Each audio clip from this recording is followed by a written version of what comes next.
Nous allons voir à présent une deuxième méthode pour résoudre ce problème. Le problème étant donc, pour cette figure numéro 1, combien faut-il de bâtons? Pour cette figure numéro 2, combien de bâtons? Pour cette 3, combien de bâtons? Jusque-là, il suffit de compter. Et pour la figure numéro 30, combien faut-il de bâtons? Nous avons déjà vu une méthode avec l'ordinateur. Maintenant, comment fait-on quand on n'a pas d'ordinateur? Eh bien, je vous propose de voir que notre figure numéro 30, et vous allez voir qu'on va même, comme tout à l'heure, généraliser le problème avec la figure non pas numéro 30 mais numéro n, avec n qui est n'importe quel nombre. À quoi ressemble-t-elle cette figure numéro n?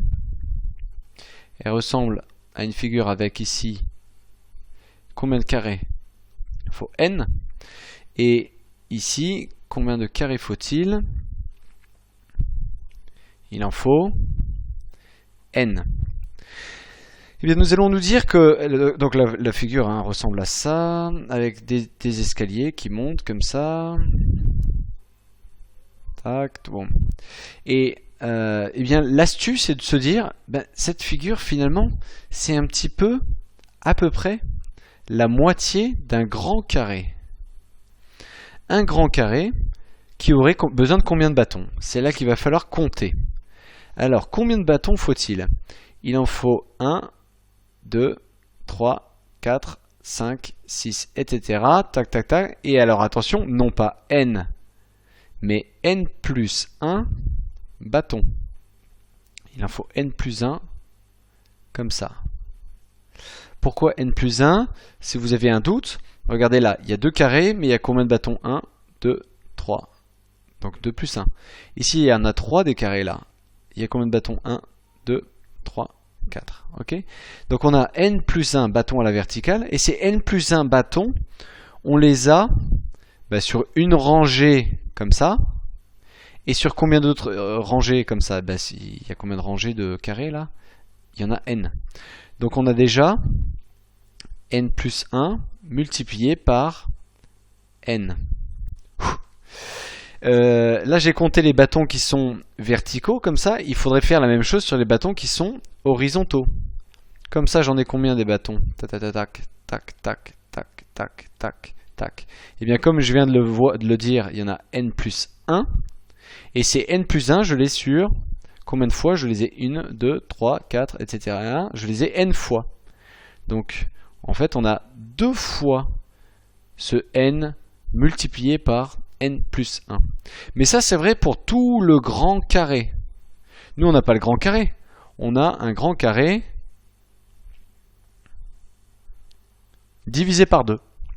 Donc il faut diviser par 2 le nombre de bâtons qu'on vient de trouver. Bon, 2 se simplifie avec 2, ce qui fait qu'en fait on a une formule pour l'instant qui est n facteur de n plus 1.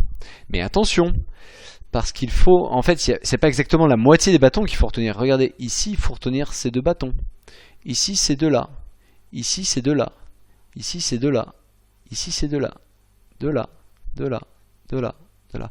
En fait, le nombre, dans notre espèce de pyramide comme ça, là, tac, tac, tac, tout ce truc-là, c'est bien la moitié, on aura bien la moitié du nombre de bâtons qu'on a dans le grand carré.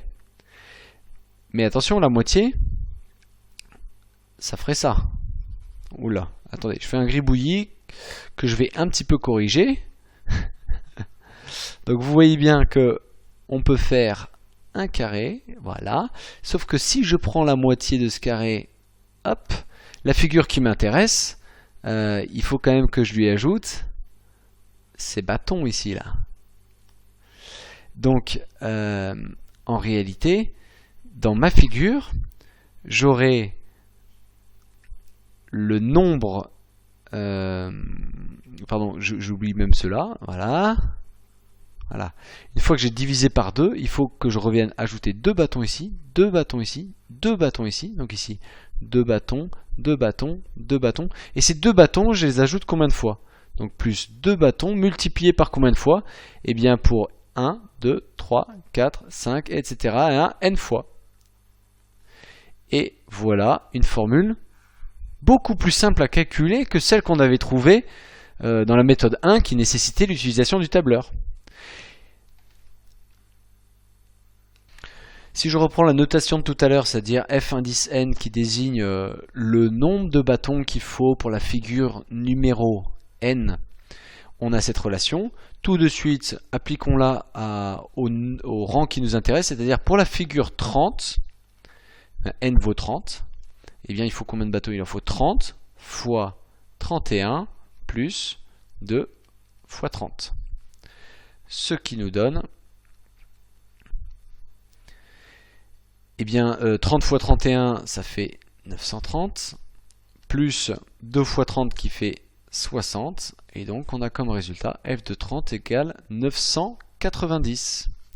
Mais vous voyez qu'en généralisant comme je viens de le faire, avec ma formule et les n, si maintenant on me demande quel sera le résultat à la centième figure, eh bien moi je vais répondre que f de 100, ça y est, j'ai perdu ma souris, voilà, f de 100, c'est égal à 100 fois 101 plus 2 fois 100, et je n'ai plus qu'à calculer ça. Vérifions que c'est ce que nous avons trouvé tout à l'heure avec le tableur. Oui, on avait bien trouvé 990 pour le rang 30, problème résolu.